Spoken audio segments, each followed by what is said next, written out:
qui parliamo di, solo nella nostra provincia il rischio è di 3.000-4.000 imprese perse.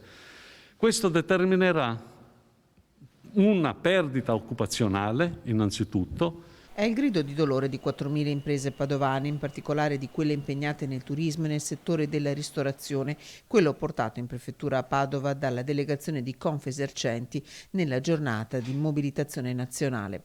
Il dramma delle chiusure, le proposte per superare, si spera al più presto, l'emergenza, sono condensati in un documento consegnato al prefetto e per sua mano al governo. Questo documento sarà mia cura ovviamente trasferirlo al Presidente del Consiglio e alle componenti del Governo che hanno competenza in queste materie, quindi sia per le riaperture che per i benefici di varia natura che vengono rappresentati.